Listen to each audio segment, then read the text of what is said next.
नमस्ते एवरीवन। आप सभी को शनिवार के सुबह की राम राम नमस्कार। तो जो भी सदस्य या पदाधिकारी राजमाता अहिल्या योग केंद्र से अभी मेरे साथ हैं फेसबुक लाइव में, तो प्लीज़ मुझे बताइए क्या मेरी आवाज़ साफ आ रही है? Am I clearly Audible?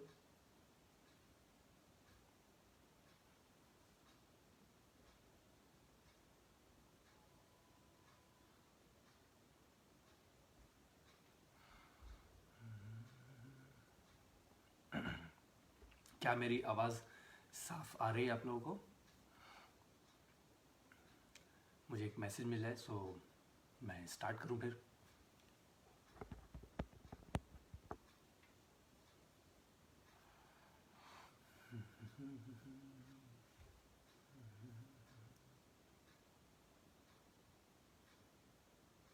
M I Audible?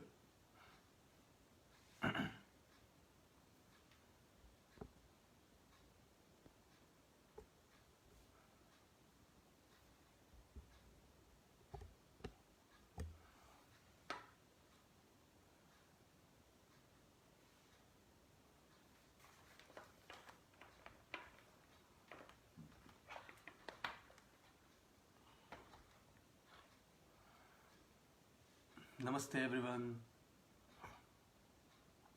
I think I got. हाँ जी, मेरी आवाज़ साफ आ रही है?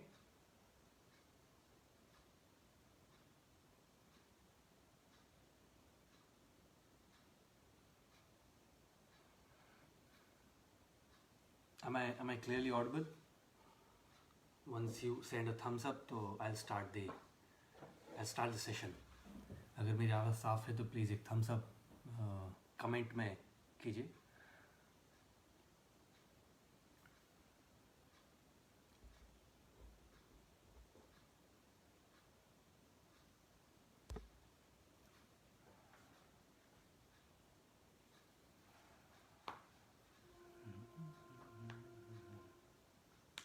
आई थिंक आ रही है। चलिए शुरू करते हैं। सर्वप्रथम हम राजमाता अहिल्या योग केंद्र इंदौर मध्य प्रदेश का मैं दिल से स्वागत करता हूँ, अभिनंदन करता हूँ, साधुवाद और ढेर सारी शुभकामनाएं उनके इस अनुकरणीय आयोजन पे 21 जून 2020 से ये लगातार हर दिन प्रतिदिन इस तरह से फेसबुक लाइव के माध्यम से लोगों से जुड़ रहे हैं और देश के विभिन्न स्थानों पर जितने भी योग टीचर हैं हर दिन अपना वो कोई ना कोई एक सेशन ज़रूर लेकर आते हैं, चाहे वो आसनों से संबंधित हो या किसी फिलॉसफी से संबंधित हो। After all it's all about योग से संबंधित कोई भी एक सेशन ज़रूर ये लेकर आ रहे हैं और ये अनूठी पहल का एक छोटा सा हिस्सा मैं भी हो चुका हूँ। सो इसके लिए मैं बहुत ज़्यादा धन्यवाद देता हूँ राजमाता अहिल्या योग केंद्र इंदौर के पदाधिकारियों का, सदस्यों का, जिन्होंने मुझे आमंत्रित किया और मुझे अपॉर्चुनिटी दी आपके इस अनूठे पहल में जुड़ने के लिए। So many thanks, thank you so much. आज का ये जो विषय है से योग एक ओशन के समान, एक समुद्र के समान, एक बहुत बड़ा समुद्र है और इसको आप जितना इसमें तैरते जाए कभी समाप्त नहीं होता है, दिखता है। या जितना इसमें गहरे उतरते जाए वहाँ भी इसकी गहराई का भी कोई अंत नहीं, ऐसा दिखता है। मुझे लगा कि इतना बढ़िया प्लेटफॉर्म अगर मिल रहा है, अगर कुछ अपनी बात रख सकते हैं योग के बारे में, हम अपने कुछ अनुभव शेयर कर सकते हैं जो इसमें फ्री हैंड है कि आप कुछ भी अपनी तरफ से विषय का चुनाव कर सकते हैं। तो मुझे लगा कुछ ऐसी बातें की जाए जिनका वर्णन या तो कम होता है या नहीं होता है। इसलिए ये टॉपिक लिया योग और कुछ अधूरी परिभाषाएं या यूँ कहें कि अधूरी व्याख्याएं, कि व्याख्याओं में भी कहीं ना कहीं कुछ छूट जाता है। इसमें मैं मेजर जो रेफरेंस लेने वाला हूँ, दीज टू बुक्स, महर्षि पातंजलि योग दर्शन, दिस इज महर्षि पातंजलि योग दर्शन, ये एक कमेंट्री है फ्रॉम द योग इंस्टीट्यूट, ये दूसरी कमेंट्री है बाय स्वामी अरण्य। तो mainly this is about Yoga Sutra. This is one of the best books about yoga in this world. So योग के बारे में सिस्टमेटिक तरीके से अगर सीखना है, जानना है, so this is the book, right. ओम हरि ओम. इन परिभाषाओं और व्याख्याओं के बारे में जो हम चर्चा करेंगे, सो हमें दो बातें पता चलेंगी, या फिर हमें दो बातों पर मैं ध्यान दूंगा. पहली बात तो ये परिभाषाएं या व्याख्याएं जो अधूरी है उनको पूरा करें. दूसरा, इन व्याख्याओं की पूर्ति में हमें जो भी हम एक्शन कर रहे हैं उसका हमें उद्देश्य पता चलेगा. उद्देश्य, पर्पस, राइट. दो, हालांकि हम सभी को अपना कार्य कर्म योगी के अनुसार करना चाहिए, जैसा कि भगवान श्री कृष्ण ने श्रीमद् भागवत गीता में लिखा है. कर्मयोगी कौन है? जो सिर्फ कर्म में उसकी आसक्ति हो, सिर्फ कर्म करने में, उसके फल में नहीं. लेकिन फिर भी हम जब योग अभ्यास में लिप्त होते हैं, चाहे योग अभ्यास का कोई भी इसका रूप हो, आसन हो या प्राणायाम हो या फिलॉसफी हो, इसका अध्ययन हो, कुछ भी रूप हो योग का, जब योग अभ्यास में लिप्त होते हैं तो हमारा कोई ना कोई पर्पस बन जाता है, right. Of course there is a purpose. आसनों का पर्पस है स्वास्थ्य, इनिशियल लेवल पे. प्राणायाम का पर्पस है अगेन स्वास्थ्य. मेडिटेशन का पर्पस है मन की शांति. ये सब पर्पस है. लेकिन जब हम इन किताबों का अध्ययन करते हैं तब हमें असली पर्पस हमें समझ आता है. जब हमारा उद्देश्य, हमारा पर्पस इन किताबों के सापेक्ष होता है, या इसमें जो लिखा है, वर्णन किया, उसके अनुसार करने का हम प्रयास करते हैं, तब असल में हमारा योग अभ्यास होता है और योग अभ्यास में उन्नति होती है. कैसे? सबसे पहला, अगर मैं आपसे पूछूं कि महर्षि पतंजलि द्वारा योग की क्या परिभाषा है, या योग दर्शन द्वारा योग की परिभाषा क्या है, एंड यू विल से योगश्चित्त वृत्ति निरोध. So many of time I feel कि हमने पूछा योग, हमने बताया योगश्चित्त वृत्ति निरोध, चित्त की वृत्तियों का निरोध करना योग है, done. Okay, then as a जिज्ञासु, एक प्रैक्टिशनर, एक जिज्ञासु के माध्यम से I feel okay. It's not okay. यहाँ ये परिभाषा समाप्त नहीं होती है. अगेन ये व्याख्या अधूरी है. अगर चित्त की वृत्तियों का निरोध करना ही योग है और इतना आपने समझ लिया, तो क्या आपकी वृत्तियां निरोध होनी शुरू हो जाएंगी? क्या आप चित्त को समझ लिए, आपने चित्त को समझ लिया, आपने वृत्तियों को समझ लिया है? क्या इसके बाद आपको और कुछ जानने की जरूरत नहीं है? So the next question arise,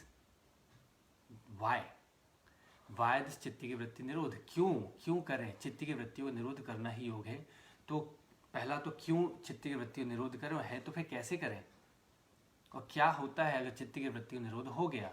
योग है तो योग है मतलब परिभाषा जान लेते हैं. हमें क्या होता है अगर मैं अपनी सारी चित्त की वृत्ति को निरोध कर लूं तो क्या होगा मुझे? तो अगला इसका परिभाषा आती है, नेक्स्ट सूत्र जो है पातंजलि योग दर्शन में, तदा द्रष्टु स्वरूप अवस्थानम. सो वन सूत्र इज नॉट इनफ. पहला योगश्चित्त वृत्ति निरोध, ये अपने आप में पूरा नहीं है, क्योंकि आगे जुड़ा हुआ है तदा द्रष्टु स्वरूप अवस्थानम. अब यहाँ संस्कृत में कुछ शब्द होते हैं, जैसे इंग्लिश में भी होते हैं, व्हेन, जब, तब. संस्कृत में यदा, तदा. यदा यदा ही धर्मस्य ग्लानिर्भवति भारत तदात्मानं सृजाम्यहम्. सो जब, तब. वैसे यहाँ पर क्योंकि सूत्र एक बहुत ही प्रिसाइज फॉर्म है लेखनी का, इसलिए इसमें अननेसेसरी वर्ड नहीं ऐड किए जा सकते हैं, या ऐसे शब्द जिनकी परिकल्पना की जा सकती है वो ना लिखें तो ज़्यादा बेहतर है, क्योंकि बहुत प्रिसाइज, बहुत छोटा रूप है, लघु रूप है, और बहुत ही कट टू कट उसमें मीनिंग है. और अगर कोई शब्द किसी का अगर इसमें रिपीट किए जा रहे हैं, कोई शब्दों की या सेंटेंसेस की पुनरावृत्ति हो रही है, तो हर पुनरावृत्ति में, हर रिपीटेशन में उसका वेटेज, उसकी वैल्यू, उसकी इंपॉर्टेंस बढ़ती जाएगी, उसका महत्व बढ़ता जाएगा. जैसे ईश्वर प्रणिधान कई बार यूज़ किया, हर बार उसका महत्व बढ़ा है. सो यहाँ पर योगश्चित्त वृत्ति निरोध यदा तदा द्रष्टु स्वरूप अवस्थानम, अगर हम ऐसा बोले तो गलत नहीं है. तदा मीन्स देन, तब. तदा द्रष्टु स्वरूप अवस्थानम. दृष्टा विल स्टैब्लिश्ड इन हिमसेल्फ. दृष्टा स्वयं में अवस्थित होगा, और दृष्टा कौन है? मैं स्वयं. इन सारी आइडेंटिटीज से परे मैं, मेरा नाम मंजीत स्थापक, फ्रॉम जबलपुर। ये मैंने अपना मेरा जो परिचय है वो देना मैंने स्किप किया क्योंकि यहाँ मैं यूज़ करना चाहता था। मैं कौन हूँ? फिलहाल मैं एक आइडेंटिटी में हूँ। तो मेरी आइडेंटिटी है, पहला मंजीत स्थापक हूँ मैं 33 साल का एक लड़का हूँ, एक युवा हूँ। मैं जबलपुर मध्य प्रदेश का रहवासी हूँ। मेरे पिताजी का नाम श्री महेंद्र कुमार स्थापक है। मेरे माताजी का नाम उमा देवी है, उमा स्थापक है। मेरे इतने भाई, इतने बहन वगैरह वगैरह वगैरह। मैंने एमए किया है योग में, मैंने बहुत सारे टीटीसीज किए हैं योग में, international yoga teachers training course में। वियतनाम में 2-2.5 साल योग सिखाकर वहाँ पर एज ए योग टीचर काम करके वापस आया हूँ 1.5 साल पहले। तो ये सब क्या है? आइडेंटिटीज़ हैं, जो जो हमने किए हैं लाइफ में, जो जो हम हैं, किसी के साथ रिलेशन है, वो सब आइडेंटिटीज से हमारा परिचय होता है। बट असल में हम हैं कौन? वो परिचय तब होता है जब ये सारी आइडेंटिटीज़ दूर हो जाती हैं और जब हमारा चित्त, जो हमारी वृत्तियाँ, जो फ्लक्चुएशंस है, जो हमारे अनुभव, सब समाप्त हो जाते हैं। हमारी वृत्तियाँ एक्चुअली हमारे अनुभव ही हैं, हमारे अनुभव हमारी वृत्तियाँ बनाती हैं। सोचिए, एक इमेजिन कीजिए, आपके कोई भी अनुभव नहीं है। एक नवजात शिशु, वैसे देखा है तो एक नवजात शिशु भी पूर्व जन्मों के संस्कार लेकर आते हैं, लेकिन कुछ भी नहीं है, ब्लैंक। पूर्व जन्मों का कोई संस्कार नहीं, इस जन्म का कुछ मालूम नहीं, कोई आइडेंटिटी नहीं, कोई अनुभव नहीं।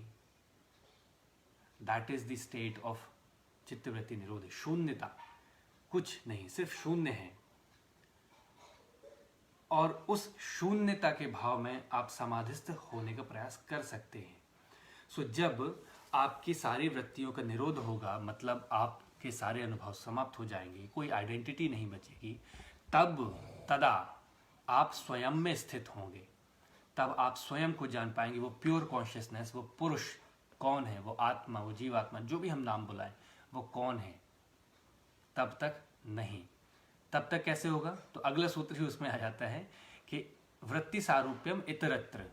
अगर ऐसा नहीं हुआ, मतलब आप योग में स्थित नहीं हुए, या आपको योग की प्राप्ति नहीं हुई, या आपके चित्त की वृत्ति का निरोध नहीं हुआ, तब आप अपने आप को वृत्तियों के सारूप ही मानेंगे। वृत्ति सारूप्यम इतरत्र, आप अपने आप को वृत्ति के ही समकक्ष देखेंगे। वृत्ति मतलब आपके अनुभव और आपकी आइडेंटिटी, मुझे नहीं मालूम कौन है। तो प्योर कॉन्शियसनेस या पुरुष अभी भी सिर्फ हमारे लिए, मेरे लिए सिर्फ थ्योरी है, हमने पढ़ा है, इसमें लिखा है, बट आई बिलीव इसमें लिखा है तो सत्य है। अब उसकी खोज करनी है, या इस जन्म या अगले किसी जन्म में अगर ये जर्नी, ये अध्ययन, ये स्वाध्याय चलता रहा तो कभी किसी जन्म में हम स्थित हो जाएंगे, उस पुरुष को हम जान सकेंगे, स्वयं को जान सकेंगे।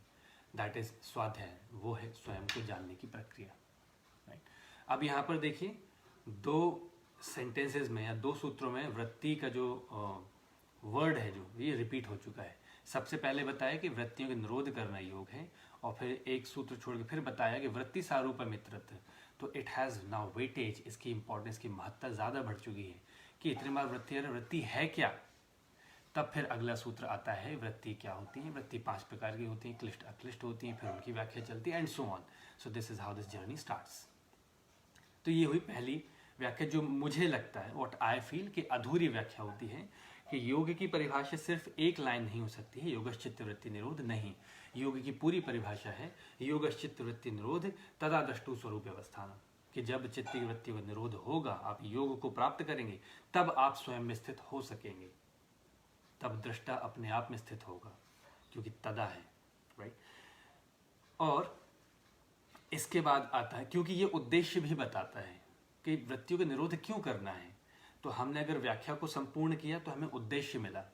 हम योग इसलिए नहीं करना है कि हम बहुत अच्छे दिखें, अच्छी अच्छी फोटोज़ अपने सोशल मीडिया प्लेटफॉर्म पर डालें, या लोग हमारी खूब तारीफ करें, या हम बहुत अच्छा सेंटर, आश्रम वगैरह खोलें और उसमें हम खूब सारी टीटीसीज चलाएं। वो एक सामाजिक परिवेश में व्यवस्था हो सकती है कि दस यू आर डूइंग, आप योग के माध्यम से ही आपका करियर है, एक सात्विक इनकम है यहाँ पर। राइट। और आप और लोगों को मोटिवेट कर रहे हैं, और टीटीसी के माध्यम से और योग टीचर बना रहे हैं कि किसी वजह से सही वो योग में आए तो सही, अपना करियर चुनने या पैसे कमाने, ठीक है, बाकी yoga will handle, take care of them. Yoga उनकी देखभाल करेगा, रक्षा करेगा। राइट। सो इससे उद्देश्य मिलता है, ये परिभाषा की व्याख्या से उद्देश्य मिलता है कि योग के चित्त की वृत्तियों निरोध करना योग है, तो उद्देश्य क्या है? उद्देश्य अच्छा दिखना, पैसा कमाना या नाम कमाना, ये इनिशियल, ये शुरुआत हो सकती है, लेकिन उद्देश्य अभी भी ये नहीं है। उद्देश्य ये नहीं है। बहुत सारे ब्रांचेस को उद्देश्य क्या है कि आप स्वयं में स्थित हो सकें। And this is the journey of lifes. ये जन्म जन्मांतरों की यात्रा है जिसे जारी रहना चाहिए। I got a question, how to do it then? What are you asking? Neetu ji please elaborate your question. Because मैं अभी स्टेप बाय स्टेप सारे सूत्र नहीं कवर कर रहा हूँ, मैं सिर्फ वही सूत्र कवर कर रहा हूँ जो आई फील कि व्याख्या कम है, अधूरी है, या जिसमें थोड़ा सा और बता दिया जाना चाहिए। नेक्स्ट ये पहला अध्याय हो गया। अब दूसरे अध्याय में आते हैं साधनपाद। इसमें आता है क्रिया योग। बहुत सारा कुछ है इस किताब में और इन परिभाषा के बारे में बोलने में, इसलिए मैंने बुलेट पॉइंट्स लिख लिए ताकि मैं विषय से इतर ना जाऊं और समय का भी ध्यान रहे। सो क्रिया योग, तो जब भी बात होती है क्रिया योग क्या है, सो क्रिया योग है तपस, स्वाध्याय, ईश्वर प्रणिधान, इन तीनों को मिला के बोलते हैं क्रिया योग। इन तीनों का जब अभ्यास होता है तो क्रिया योग। ओके डन, खत्म। नो, जब आपको पता चल गया परिभाषा क्या है तो पता चलना चाहिए आगे कि इसका उद्देश्य क्या है। तो अगेन ये अधूरी व्याख्या है। क्रिया योग तपस, स्वाध्याय, ईश्वर प्रणिधानानि क्रिया योग 2.1, दूसरे अध्याय का, द्वितीय अध्याय का, द्वितीय पाद का पहला सूत्र।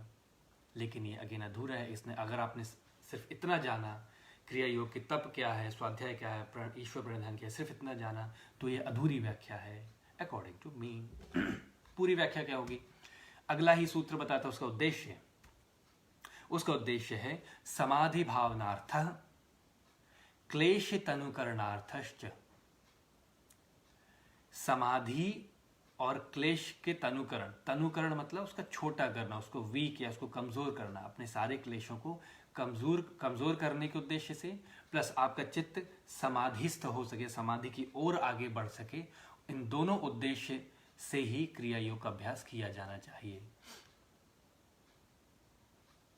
संयम में स्तंभित होना, संयम में स्तंभित होना, संयम भी शुरुआत ही है। ये सारे स्टेप्स हैं आगे बढ़ते रहने के लिए। किस लिए? योग की ओर बढ़ते रहने के लिए। योग क्या है? महर्षि व्यास भाष्य में महर्षि व्यास लिखते हैं युज समाधो। तो योग क्या है? समाधि। युज समाधो, योग ही समाधि है। या वही शून्यता, सब शून्य, कोई अनुभव नहीं, कोई आइडेंटिटी नहीं, चित्त में एकदम शून्यता है, तब आप स्वयं को जान जाएंगे तो स्वयं में समाधिस्थ हो जाएंगे। तो संयम भी शुरुआत है, समाधि के अलग अलग स्टेप्स जो हैं वो भी शुरुआत है योगस्थ होने के लिए। ठीक है, आगे बढ़ते हैं। सो क्रिया योग जब समझा कि तप, स्वाध्याय और ईश्वर प्रणिधान ये क्रिया योग है, तो इनका उद्देश्य है सबसे पहला आपको, आपके चित्त को समाधि की ओर अग्रसर करना, उसके लिए तैयार करना। दूसरा उद्देश्य हो गया कि क्लेशों को तनुकरण करना, यानी क्लेशों को कमजोर करना, उन्हें मिटाना, ये उद्देश्य है। अब क्लेशों की व्याख्या यहाँ क्यों हुई है, पहले अध्याय में क्यों नहीं? साधन पाद में, दूसरे अध्याय में बहुत सारी व्याख्या वो हुई है जो पहले अध्याय में नहीं है। ऑफ कोर्स उसका रीजन है, आप में से बहुत सारे लोगों को मालूम होगा, but I feel this is my responsibility से, क्योंकि अगर ये टॉपिक लिया है तो इसको भी थोड़ा सा कवर किया जाना चाहिए। कि आप देखें, जब भी आप जनरली हम जब कोई सिलेबस बनाएं या हम कहीं पढ़ने जाएं, स्कूल हो, कॉलेज हो, सो सिलेबस के जो सिलेबस जो होता है वो किस तरह से होता है? वो असेंडिंग ऑर्डर में होता है। मतलब पहले सरल, थोड़ा कम, फिर उससे थोड़ा ज़्यादा, उससे थोड़ा ज़्यादा, उससे थोड़ा ज़्यादा, सरल, थोड़ा ज़्यादा कठिन, थोड़ा ज़्यादा कठिन, थोड़ा ज़्यादा कठिन। हम धीरे धीरे धीरे ज़्यादा सीखते हैं, राइट? लेकिन जब आप पातंजल योग दर्शन का अध्ययन करते हैं तो इसमें आप पाते हैं कि सबसे पहला है समाधिपाद। समाधि जो अंतिम अवस्था है, या जो लक्ष्य हो सकता है, युज समाधो अगर हम माने तो समाधि लक्ष्य है, और लक्ष्य से ये किताब शुरू होती है, या इस किताब की व्याख्या, इस दर्शन की व्याख्या शुरू होती है लक्ष्य से, नॉट फ्रॉम ABC। ये कैसे और ये क्यों? तो लक्ष्य से व्याख्या इसलिए शुरू हो रही है। इसका मैं एग्जांपल लेता हूँ।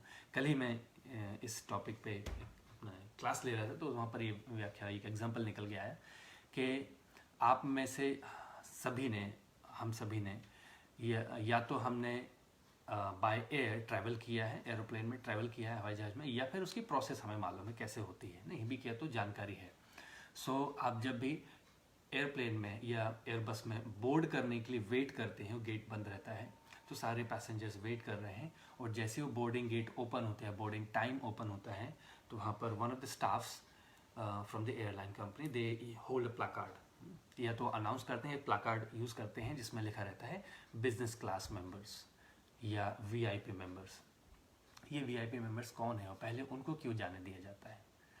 सिंपल सा है, वीआईपी मेंबर्स या बिजनेस क्लास जो है मेंबर्स जो हैं, उन्होंने कुछ एक्स्ट्रा एफर्ट्स किए हैं। वो एक्स्ट्रा एफर्ट्स यहाँ पर इन टर्म्स ऑफ मनी है, उन्होंने कुछ एक्स्ट्रा पे किया है, राइट? एफर्ट्स हैं, ज़्यादा है, आपसे ज़्यादा पे किया तो एक्स्ट्रा एफर्ट्स हो गए, तो उनको प्राथमिकता दी जा रही है एयरप्लेन में पहले बोर्ड करने के लिए। क्यों? सुविधाजनक रूप से, क्योंकि वो उनकी संख्या होती भी कम है, बिजनेस क्लास मेंबर्स की संख्या होती भी कम है, तो प्राथमिकता उनको दी जाती है। चलिए पहले आप बोर्ड कर लें सुविधाजनक रूप से, आप पहले बहुत सारा परेशान हो चुके हैं, एफर्ट्स आप डाल चुके हैं और ये फिर से परेशानी फिर से ना हो, इसीलिए आपके सारे एफर्ट्स थे, आइए बोर्ड कीजिए। फिर दूसरा आता है कि वो पैसेंजर्स जिनकी सीट पीछे की ओर रहेगी, तो या तो अगर पीछे से गेट है तो उनको वहाँ से एंट्री की जाएगी, या फिर पीछे की ओर है तो पहले उनको एंट्री, ताकि जो मध्य में बैठेंगे उनको परेशानी ना हो, राइट? सो वहाँ उनको बैठा दिया, फिर बाद में मध्य वालों को बैठेंगे, या मध्य में पहले बैठा दिया जैसा अरेंजमेंट है, और उसके बाद में पीछे वालों को बैठाएंगे कि मध्य में आके बैठते गए, फिर पीछे वाली लाइन में जाके बैठेंगे ताकि बीच वालों को परेशानी ना हो। अब ये एग्जाम्पल इसलिए मैंने लिया है, प्रथम अध्याय जो है समाधिपाद जो शुरू हो रहा है वो उत्तम अधिकारियों के लिए है। योग दर्शन 3 तरह के अधिकारी या 3 तरह के जिज्ञासु के बारे में बात करता है। ये वो जिज्ञासु हैं जो मृदु मध्य अधिमात्रा को लेके एक्सप्लेन किए जाते हैं। योग का इंटेंस लेवल ऑफ स्टूडेंट, मतलब योग का उत्तम अधिकारी, उत्तम जिज्ञासु। उत्तम अधिकारी मतलब जो कई जन्मों से वो तप, वो अध्ययन करता रहा है, जिसके चित्त की वृत्तियां ऑलमोस्ट समाप्त हो चुकी हैं, जिसका मन ऑलमोस्ट स्थिर हो चुका है या काबू में हो चुका है, जिसके सारे क्लेश ऑलरेडी खत्म हो चुके हैं। मतलब उत्तम अधिकारी के क्लेश है ही नहीं, चित्त में कोई क्लेश नहीं, सारे क्लेश वो ऑलरेडी सब जला चुका है। उसको वो सिर्फ कुछ ही कदम दूर है, it's very close to the door of liberation. Yoga के द्वार में से बस कुछ ही कदम दूर है। तो सबसे पहले उसको एक गाइडेंस दिया जाए, उसको टूल्स दिए जाए, वो तरीके बताए जाए जिनसे उसकी छोटी सी जर्नी भी फट से पूरी हो। चलो, board the train, board the plane of liberation. So this is the logic कि जो इतने सालों से तप करता रहे, सबसे पहले उस पर ध्यान दिया जाना चाहिए, उत्तम अधिकारी। इसलिए प्रथम अध्याय में क्लेशों के बारे में कोई वर्णन नहीं है। मध्यम अधिकारी ने काफ़ी कुछ हासिल किया, उसने अपने चित्त में काफ़ी कुछ सुधार किया, स्टेबल किया, स्तंभित किया, और क्लेशों को भी अभी नहीं जाना, लेकिन ही इज़ कंटिन्यूसली प्रैक्टिसिंग। तो द्वितीय अध्याय जो है वो मध्यम और अधम अधिकारियों के लिए, अधम मतलब बिगनर्स लेवल। महर्षि व्यास हालांकि इसके आगे भी जाते हैं, जो क्या है वो और क्यों है वो मैं आगे बताऊंगा इसमें। सो 3 हैं, उत्तम अधिकारी समाधिपाद, मध्यम अधिकारी क्रिया योग, साधन पाद में साधन वो बता रहे हैं मध्यम और अधम अधिकारी के लिए। सो जब मध्यम अधिकारी की बात आती है तो उनको 3 टूल्स दिए हैं। उत्तम अधिकारी के लिए सिर्फ 2 टूल्स दिए हैं, अभ्यास और वैराग्य। अभ्यास और वैराग्य बस काफ़ी है, और कुछ जानने की ज़रूरत नहीं है, कोई वृत्तियाँ को समझने की ज़रूरत नहीं, बिकॉज यू ऑलरेडी नो। बिल्कुल हम आपको ABCD से नहीं पढ़ाएं, बिकॉज आप PhD कर चुके हैं आपके सब्जेक्ट में, तो ABCD करने का कोई औचित्य नहीं है। फिर आते हैं मध्यम अधिकारी, जिनकी तप और साधना चल रही है, जिनका यम और नियम और आसन ये सब कुछ उनके हो चुके हैं, प्राणायाम वगैरह सब सिद्ध हो चुके हैं, उसमें से आगे निकल चुके हैं। सिर्फ उनको 3 चीज़ और करनी है, तप करना है, स्वाध्याय करना है, और सब कुछ ईश्वर के भरोसे छोड़ देना है, ईश्वर परिधान कर देना है, और बस वो अपनी मार्ग में और प्रशस्त हो जाएंगे और आगे निकल जाएंगे। लेकिन इस सब में उनको अपने क्लेशों को जानना ज़रूरी है, क्योंकि अगर चाहे सारी वृत्तियों का नाश कर दिया, काबू में कर दिया ऐसा लग रहा है, लेकिन अगर क्लेशों को नहीं समझा, क्लेश का तनुकरण नहीं किया, तो वापस से वो क्लेश आपकी वृत्तियां फिर से बनाएंगे। बिकॉज उन सारे क्लेशों के कारण ही हम एक्शन में आते हैं, और एक्शन ही हमारे अनुभव और वृत्तियां बनाते हैं। इसलिए क्लेशों का वर्णन यहाँ है 2.3 के बाद। क्लेश कितने हैं, 5 प्रकार के क्लेश हैं, कौन है, कैसी है, क्या, वो सब व्याख्या फिर चलती जाती है। This is how it's done. फिर आती है बारी एक तीसरे लेवल का स्टूडेंट, अधम अधिकारी। तो उनके लिए बताया अष्टांग योग। जो पीएचडी लेवल में है तो वो सब कुछ जानते हैं पहले से, तो वो बताएंगे जो उनको नहीं मालूम है। फिर जो अभी कॉलेज में है, यूनिवर्सिटी में है, तो उनको थोड़ा ज़्यादा बताएंगे, पीएचडी से ज़्यादा, और मतलब बाकी कॉलेज और स्कूल आप कर चुके हैं तो वो बताएंगे। अब जो किंडरगार्टन में तो उनको सब समझाना पड़ेगा ना, उनको तो हाथ पकड़ के लिखवाते मैडम ना, A for apple, B for ball, बस यही चल रहा है। तो आइए बाकी के बच्चे जो पैसेंजर्स हैं, बाकी के बच्चे जो अधिकारी हैं या जिज्ञासु हैं या योग प्रैक्टिशनर हैं, आइए हम बैठ के चर्चा करेंगे अष्टांग योग। 8 स्टेप्स, 8 भाग या 8 स्टेप्स आपको धीरे धीरे लैडर क्लियर करने हैं, एक एक सीढ़ियाँ चढ़नी है। यम, नियम, आसन, प्राणायाम, प्रत्याहार, धारणा, ध्यान, समाधि। और जैसे जैसे आप स्टेप्स चढ़ते जाएंगे आपका लेवल भी बढ़ते जाएगा। आप यम, नियम, आसन, प्राणायाम ये सब जैसे बढ़ेंगे आप मध्यम अधिकारी तक पहुंच जाएंगे। धारणा और ध्यान तक आप फिर उत्तम अधिकारी तक आ जाएंगे। फिर वहां पर अभ्यास वैराग्य, बस ये तो करना है। लेकिन अब यहाँ पर अधूरी व्याख्या क्या होती है, साधन पाद में ही है। हम जब भी अष्टांग योग के बारे में बात करते हैं तो अक्सर ही मैंने सुना है, लेकिन हम काफ़ी सारे लोग जानते हैं अष्टांग योग अकॉर्डिंग टू महर्षि पतंजलि। हाँ, योग दर्शन। अष्टांग योग क्या है? यम, मैं कितनी बार बोली, फिर से बोलो, यम, नियम, आसन, प्राणायाम। ठीक है, मैं आगे नहीं बढ़ रहा हूँ। क्यों? हम यम की बात करते हैं, इसमें भी 5 प्रकार हैं यम के, है ना। यम को समझने के लिए और उन्हें एलाबरेट की 5। फिर नियम आता है, नियम में भी 5 इसके प्रकार हैं। ठीक है, फिर आता है आसन। हम यम समझते हैं, फिर से समझिएगा, जानबूझ के मैं रिपीट कर रहा हूँ, अगेन इसका इंपॉर्टेंस है। हम यम समझते हैं, हम नियम समझते हैं, और फिर हम आ जाते हैं डायरेक्ट में प्राणायाम, आसनों पे, यम नियम आसनों पे। बीच में एक बहुत महत्वपूर्ण कड़ी है जो हम मिस कर जाते हैं, वो अधूरी व्याख्या है या जिसके बारे में व्याख्या ही नहीं की जाती है, वो है प्रतिपक्ष भावना। और वो किसके लिए है? एक और स्तर है जो व्यास भाष्य में महर्षि व्यास ने बताया है, अधमाधम अधिकारी। मतलब जो बिगनर से भी कम है, जो अधम से भी कम है, जिसमें मैं अपने आप को मानता हूँ और हम बहुत सारे जन उसी में आते हैं। अधमाधम अधिकारी, जो हम अपने आप को योग का अधिकारी बोल ही नहीं सकते हैं। यम और नियम करना का पालन करना, उसका अभ्यास करना अगर मुश्किल लग रहा है तो आप और हम सब अधम अधिकारी हैं, अधम से भी अधम, बिगनर से भी बिगनर्स लेवल में। मतलब किंडरगार्टन में, हम स्कूल में भी नहीं, किंडरगार्टन में हमारा एडमिशन नहीं हुआ अभी तक, तो अभी घर में पढ़ाई चल रही है, तो वहां पर वो टूल्स दिए हैं, वो बहुत महत्वपूर्ण साधन दिया है प्रतिपक्ष भावना, जिसके बारे में बहुत कम बार बताया जाता है, ये चर्चा होती है वो। और क्यों है इतना महत्वपूर्ण? क्योंकि जब आप योग सूत्र पढ़ेंगे तो 5 तरह के अष्टांग, इसमें अष्टांग योग है। मैं सूत्र संख्या बताता हूँ। अष्टांग योग बताया है, फिर इसके बाद 2.29, 29वां सूत्र। इसके बाद यम 5 प्रकार के होते हैं, इतना बताया बस। उन 5 यमों के बारे में एक्सप्लेनेशन नहीं है अभी। 5 नियम होते हैं, खत्म। फिर अगला सूत्र, इन 5 यमों को महाव्रत बोलते हैं, खत्म। फिर 5 नियम होते हैं, बस। अभी एक्सप्लेनेशन चालू नहीं किया है। बट आपको मालूम है, होता ऐसा है, जैसे 5 पंचक्लेश बताए हैं तो हर एक क्लेश की अलग अलग व्याख्या भी चलेगी, है ना। पंचवृत्तियां बताई हैं तो हर वृत्तियों की अलग अलग व्याख्या भी चलेगी। यहाँ नहीं हो रहा ऐसा। यम बताया, यम महाव्रत होते हैं बताया, नियम बताया, बस। इसके बाद आता है प्रतिपक्ष भावना। नाउ कम्स द प्रतिपक्ष भावना। और ये प्रतिपक्ष भावना क्या है कि अगर आप यम और नियम का अभ्यास नहीं कर पाए तो प्रैक्टिस प्रतिपक्ष भावना उससे भी इजी है। मत सोचिए, मत समझिए यम और नियम के बारे में, मत उसके बारे में परेशान होइए। नहीं कर पा रहे हैं अहिंसा की प्रैक्टिस, नहीं कर पा रहे हैं सत्य की प्रैक्टिस, नहीं कर पा रहे हैं शौच की प्रैक्टिस, प्रैक्टिस प्रतिपक्ष भावना। प्रतिपक्ष भावना क्या है? वितर्क बाधिनी प्रतिपक्ष भावना, कि जो भी भावनाएं, जो भी इमोशंस, आपके जो भी अनुभव आपको लगता है कि आपके योग मार्ग में बाधा है, उसके विपरीत प्रतिपक्ष, उसके प्रति सोचने, उसके विपरीत सोचने का और उसके विपरीत एक्शन करने का प्रयास करें। इसमें बहुत अच्छा एग्जाम्पल दिया है, इसको मैं अच्छे से एलाबरेट करने की कोशिश करता हूँ। लेट्स सी कितना मैं सक्सेसफुल हो पाता हूँ, उसमें सफल हो पाता हूँ। जय प्रभु। वितर्का हिंसादयः, एक सूत्र मैं आपके लिए पढ़ रहा हूँ 34वें नंबर का।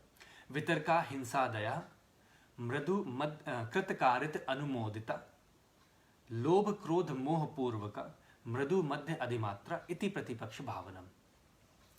और इसमें रिजल्ट क्या निकलता है? दुख अज्ञान अनंत फला। बता दो कैसे। यम की शुरुआत कहां से होती है? ये हिंसा से। अहिंसा, सत्य, अस्त्य, ब्रह्मचर्य एंड सो ऑन। ऐसे ही नियम भी शौच, संतोष, तप एंड सो ऑन। तो सबसे पहले यम में से सबसे पहले अहिंसा, जो पहला जो आपका यम है, उससे उन्होंने एग्जाम्पल लिया है कि सपोज आपके मन में हिंसा की भावना आती है, वितर्का हिंसादया, हिंसा की भावना आती है, जो कि आपको मालूम है योग के अभ्यास में आपका सबसे बड़ा पहला ही ये हिंड्रेंस है, पहला ही बाधा है, बहुत बड़ी बाधा है।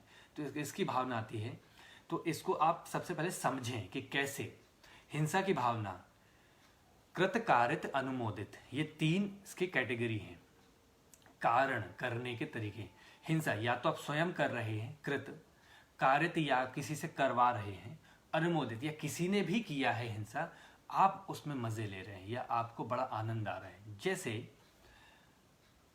मैं किसी व्यक्ति से चिढ़ता हूँ, उसकी सफलता से चिढ़ता हूँ, तो मैं उसका अहित करना चाहूँगा, तो मैंने गाली बकी या उसकी बुराई करी, दिस इज हिंसा डन बाय मी, कृत। मैं दूसरे को उकसाया कि वो जाके उससे लड़े, उसको गाली बके या उसकी बुराई और लोगों से करे, दिस इज कारित, मैंने उसको उकसाया। तीसरा अनुमोदित, किसी ने भी उसकी बुराई करे, किसी फला फला व्यक्ति जिसको मैं जानता भी नहीं हूँ, या न्यूज़पेपर में उसकी खबर आई कि उसका पतन हो रहा है, उसकी बदनामी हो रही, and I am feeling very satisfied, या ऐसी होना चाहिए, ऐसी होना चाहिए, हाँ वो है इसी लायक, this is how it react, right, वो इसी लायक है। कहा था मैंने, वो मानते नहीं है, बहुत उड़ रहे थे। ये है अनुमोदित। इन तीनों ही माध्यम से हमने हिंसा की। अब इसमें आप सत्य यानी असत्य भावना उसको भी जोड़ लीजिए, ब्रह्मचर्य भावना उसको भी जोड़ लीजिए, शौच का अशुचि हो जाएगा उसको भी जोड़ लीजिए, या जो भी यम और जितने भी नियम दिए हैं उन सबको इस तरह से कैटेगरी में आप कीजिए। तो पहले तो कारण, किसके, ये कौन कर रहा है, करता कौन है। दूसरा है रीजन उसका, दूसरा है कारण, किस वजह से किया जा रहा है। वजह क्या है? लोभ, क्रोध, मोह। या तो लालच, मैं जो भी कार्य करूँ उसका मुझे फेवर में कुछ मिलेगा, नहीं मिला तो आज खीज है, वो द्वेष भावना है। या तो क्रोध, एंगर, द्वेष टर्न्स इनटू एंगर, उसका मैं अहित करना चाहता हूँ। या तीसरा मोह, ममता, मैं उसका अहित इसलिए करना चाहता हूँ ताकि मुझे लाभ हो, मेरी संस्था, मेरे परिवार, मेरे बेटे, मेरे बच्चे, मेरे दोस्त, इनको लाभ हो। जहाँ वो मैं, मेरा भाव आता है, मोह कहलाता है। सो ये तीन तरीके हैं करने के, और ये तीन वजह हैं करने की। पहला है लोभ, दूसरा क्रोध, तीसरा मोह। अब आता है इसकी इंटेंसिटी, किस मात्रा में आप इसको कर रहे हैं। आपने छोटी सी बुराई करी, आप पूरे दिन उसके बारे में बुराई करते रहे, या बहुत ज्यादा गाली बका और साथ में कुछ अनिष्ट, कुछ अपशब्द आपने पोस्ट भी कर दिए और जाके उसको हर्ट भी कर दिया फिजिकली, इमोशनली। सो दैट्स मृदु मध्य अधिमात्रा, वो सब एक जैसे हैं। जब मैंने इस सूत्र को पढ़ा और समझा, तब हमें समझ आया कि हम सब, या मैं स्वयं की अगर बात करूँ तो कितनी बड़ी गलती करता आ रहा हूँ मैं इतने सालों से, और अभी भी कभी न कभी हो जाती है। So it's a life long practice, हर पल की तपस्या है ये, और अध्ययन है और अभ्यास है कि क्योंकि किसी व्यक्ति ने 1000 करोड़ रुपए का गबन किया है बैंकों का, राइट, वो ज्यादा दोषी है। और आज मैंने बनी की दुकान में मैंने कुछ पैसे दिए, उसने चेंज दिए, उसने 5 रुपए मुझे ज्यादा दे दिए और चुपचाप मैं जेब में रख के ले आया, तो मैं दोषी नहीं हूं, वो ज्यादा दोषी है। ये योग सूत्र, योग दर्शन इस तरह से नहीं करता, आप सबको एक कैटेगरी में लाके रख देता है। Then I got to realize, मुझे एहसास हुआ, मुझे कोई अथॉरिटी नहीं, I have no authority to condemn any people, any person. 1000 crore गबन करने वाला भी उतना ही दोषी है जितना कि मैं, या मैं भी उतना ही दोषी हूं जितना कि वो। सी, चोरी तो की है, स्टे तो है, चाहे वो 5 रुपए का हो, इसमें ईमानदारी तो नहीं है, या 500,000 करोड़ रुपए का हो। वैसे हिंसा, जरा सी बुराई या किसी की गर्दन काट देना। तो आतंकवादी भी उतने, हम भी उतने दोषी हैं जितने आतंकवादी हैं, अकॉर्डिंग टू द टेक्स्ट। इसलिए ये टेक्स्ट पढ़ने से इनके माध्यम से और इनमें जो बता रहा हूं वो समझने से हमें अपना उद्देश्य समझ आता है।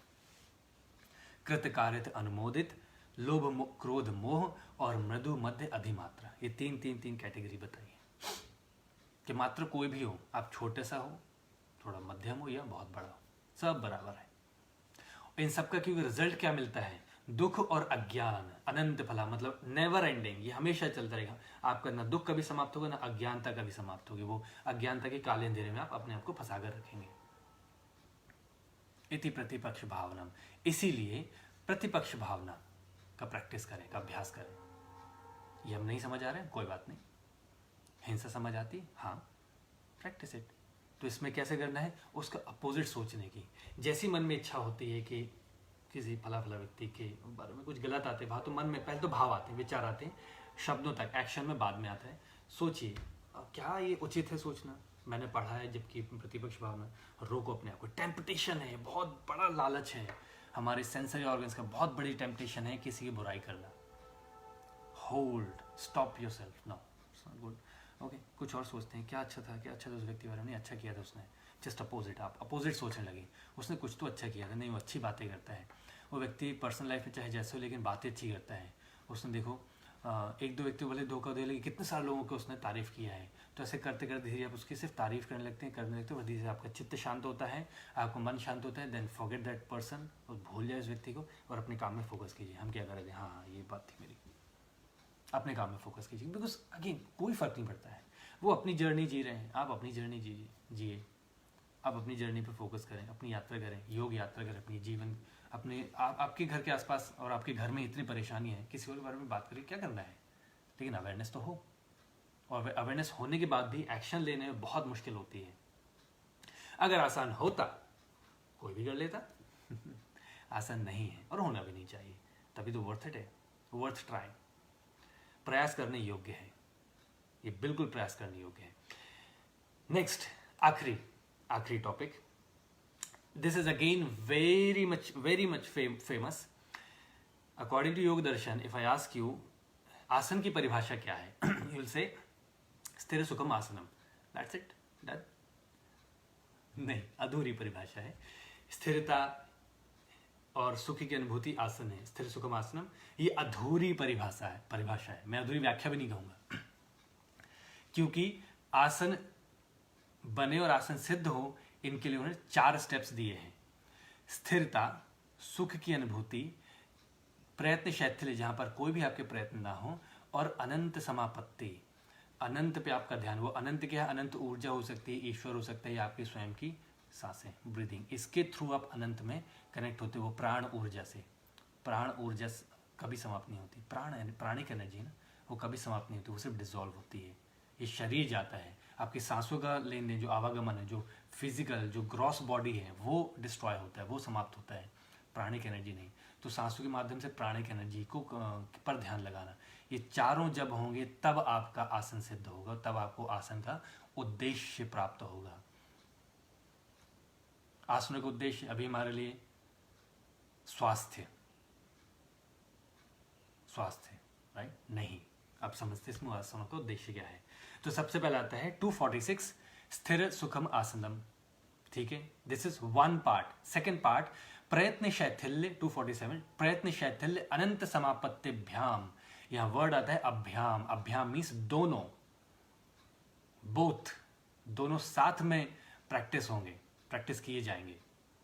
अनंत समापत्तिभ्याम, सो जब आसनों में स्थिरता हो, सुख की अनुभूति हो, मतलब दुख दर्द ना हो। ये दुख दर्द कैसे नहीं होगा, जब आपके आसन सिद्ध होंगे, ये आसनों में स्थिरता होगी। साथ में आपकी स्थिरता कब होगी, जब आप प्रयत्न शिथिल, मतलब प्रयत्नों में शिथिलता होगी, मतलब कोई भी एफर्ट्स नहीं होंगे। जहां पर बिल्कुल एफर्ट्स आपके बंद हो जाएंगे, तभी तो स्थिरता होगी। और जब तक मूवमेंट है, जब तक एफर्ट्स हैं, तब तक स्थिरता कैसे है। और अनंत समापत्ति, जब स्थिरता प्राप्त कर ली है, तो मन यहां वहां भागेगा, चंचलता होगी, तो वो भी स्थिरता नहीं कहलाएगी। यहाँ पे स्थिरता सिर्फ शारीरिक स्थिरता नहीं है, ये मानसिक स्थिरता भी है, आपकी वैचारिक स्थिरता भी है। Because ultimately this book is all about चित्त वृत्ति। आसनों को करने से चित्त की वृत्तियां निरोध कैसे होगा। स्वास्थ्य बाय प्रोडक्ट है, ये मिलना ही है। हेल्थ जो है, अच्छा शरीर, अच्छी ब्रीदिंग, अच्छा आपका कॉन्सेंट्रेशन, ये बाय प्रोडक्ट है। व्हेन यू प्रैक्टिस योग अकॉर्डिंग टू योग फिलोसफी, आपको स्वास्थ्य मिलेगा ही मिलेगा, आप कुछ करें ना करें, क्योंकि अवेयरनेस बढ़ाएगा ना आपके अंदर, बिल्कुल मिलेगा। फिर तो जब वापस फिर से एक बार रिपीट करते हैं कि जब आपके स्थिरता, आसनों में स्थिरता होगी, वहां पर सुख की अनुभूति होगी, मतलब कोई दर्द नहीं, कुछ तनाव नहीं, और वहां पर आपके एफर्ट सारे खत्म हो जाएंगे, तब आप अनंत में आप अपना ध्यान लगाएंगे।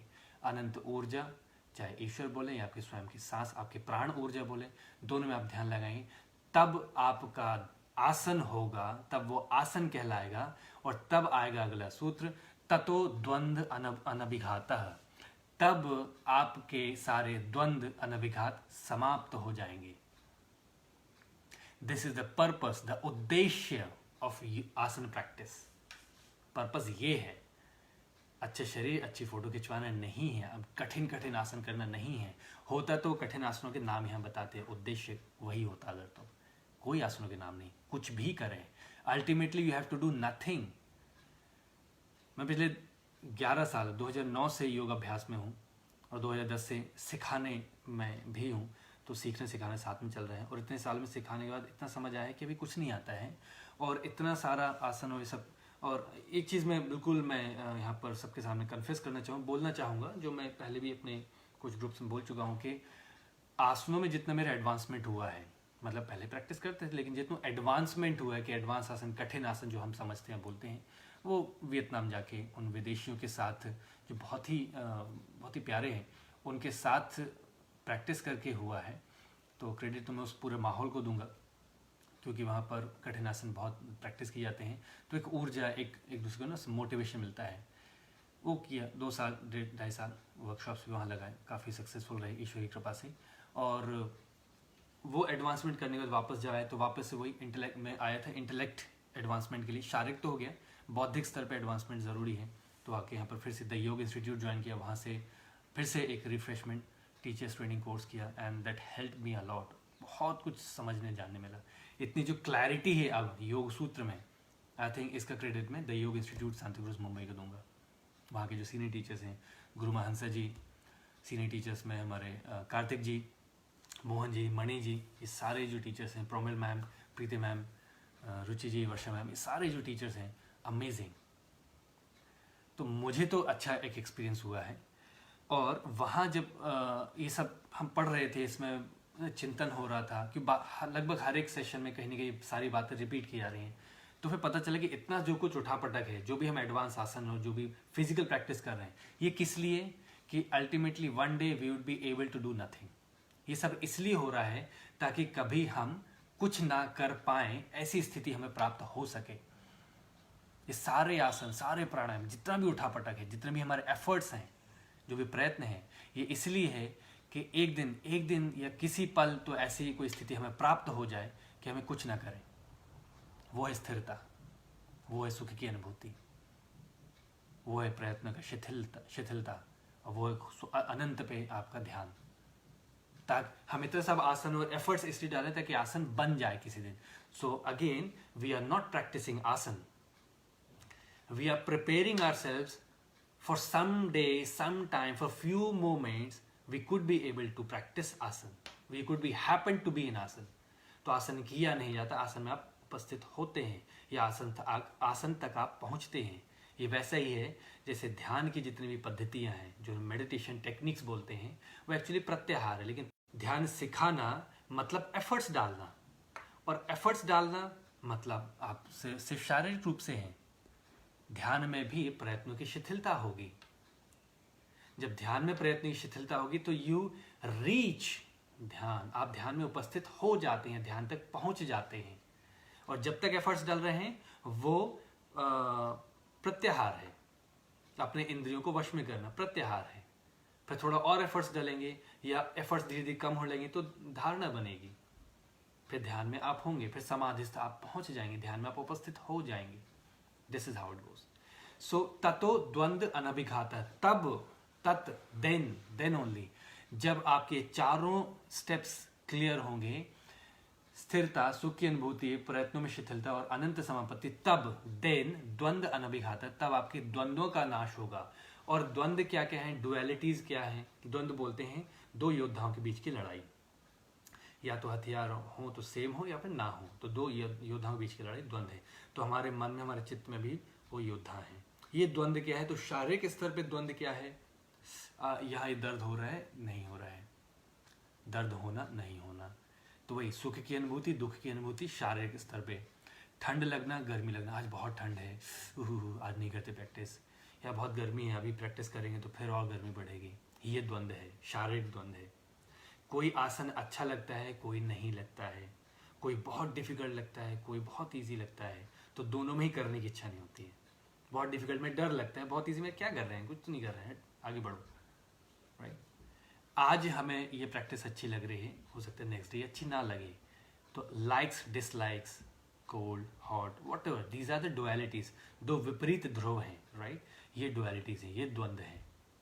फिर मानसिक स्तर पे, वैचारिक स्तर पे द्वंद्व, वही मुझे ये क्लास पसंद आ रही है, आज ये नहीं पसंद आएगी, ये मास्टर पसंद है, ये नहीं पसंद है, इस समय तक अच्छा लग रहा था, अब नहीं अच्छा लग रहा है। So not feeling like doing, आज मूड नहीं हो रहा करने का, आज इच्छा नहीं हो रही है, आज बहुत इच्छा हो रही है, आज हम 2 घंटे प्रैक्टिस करेंगे, आज बिल्कुल नहीं हो रहा तो 2 मिनट भी नहीं करना है। ये वैचारिक द्वंद्व है। तो ये सारे आपके द्वंद्व धीरे धीरे समाप्त होने लगते हैं। तो आप खुद ऑब्जर्व कर सकते हैं, जब आपके मानसिक शारीरिक द्वंद्वों में कमी आने लगे, समाप्त होना तो नहीं कहूँगा मैं, लेकिन आपके द्वंद्वों में कमी आने लगे, तब समझिए कि आप कभी कभी आसन कर रहे हैं। बाकी समय आप सिर्फ प्रैक्टिस कर रहे हैं और प्रयत्न डाल रहे हैं, एफर्ट्स डाल रहे हैं कि ताकि कभी कभी आसन हो सके और उनका कुछ उद्देश्य मिल सके।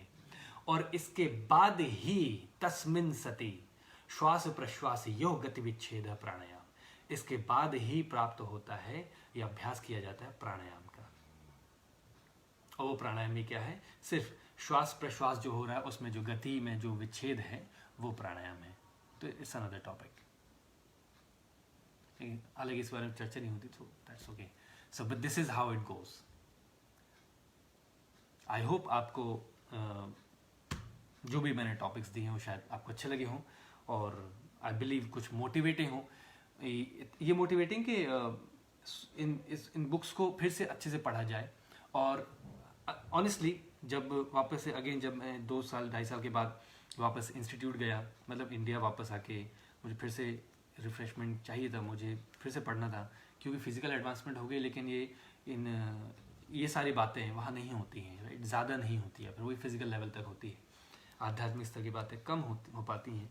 सो जब मैं इंस्टीट्यूट गया तब मुझे रियलाइज़ हुआ कि यू हैव टू अनलर्न, बहुत सारी चीज़ें, नई चीज़ें सीखने के लिए, जो ऑलरेडी आपको मालूम है उसमें इवॉल्व करने के लिए आपको बहुत सारी चीज़ें छोड़नी पड़ती। जो ऑलरेडी आपको मालूम है वो आपको समझना पड़ता है कि वो आपको कुछ नहीं मालूम है, you have to unlearn things.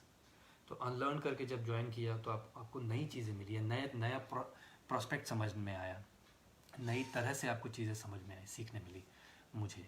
So this is how you have to do, you should do, we all must do, कि जो मालूम है उसका अध्ययन कर लिया, उसका अभ्यास कर लिया, फिर छोड़ दिया, फिर वो काफ़ी नहीं है, फिर आप और सीखेंगे तो पता चलेगा जो हम पहले जानते थे वो पूरा नहीं था, वो अधूरा था, या कहीं ना कहीं हमें लगता है वो गलत भी था।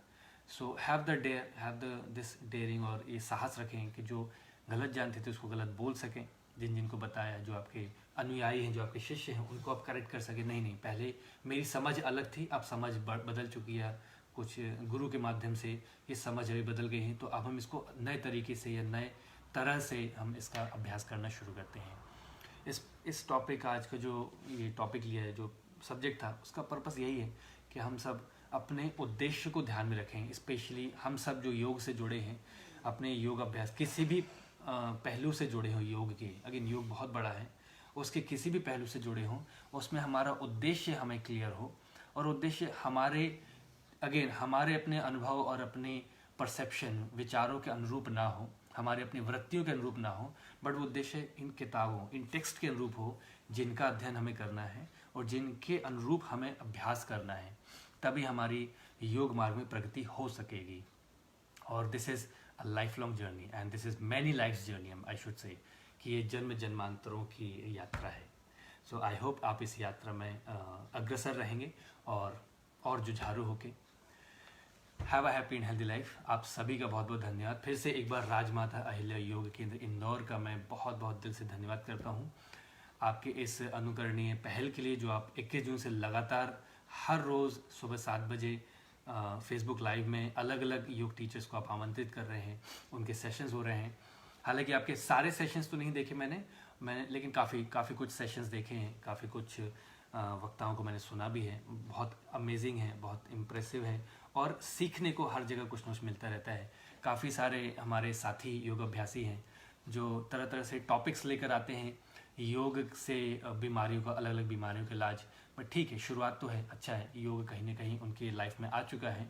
But I believe, I hope, I pray कि धीरे धीरे उनको ये एहसास भी हो कि बीमारियों का इलाज अपने आप हो जाता है, क्योंकि शारीरिक बीमारी उतना इम्पॉर्टेंट नहीं जितना मानसिक बीमारी को ट्रीट करना है, और योग वहाँ हेल्प करता है ना। सो आई होप ये आप सबको हेल्प करें और ऐसा उन्नति बढ़ती रहे, और आपका ये जो कार्य चल रहा है ये ऐसे ही चलता रहे और इससे और अच्छा बड़ा बड़ा कार्य करें और मुझे इसमें फिर से शामिल होने का मौका मिले। सो सभी पदाधिकारियों का और सभी सदस्यों का रेकी, इसको मैं रेकी पढ़ता हूँ, I am not sure it's whether it's wrong और राइट, बट रेकी पढ़ता हूँ राजमाता अहिल्या योग केंद्र इंदौर। तो रेकी के सारे सदस्यों और पदाधिकारियों का मैं फिर से आभार व्यक्त करता हूँ। Thank you so much. Have a happy and healthy life. I hope मैंने आप लोगों को बोर ना किया हो। हरिओम। मैं इसको फिनिश कर देता हूँ।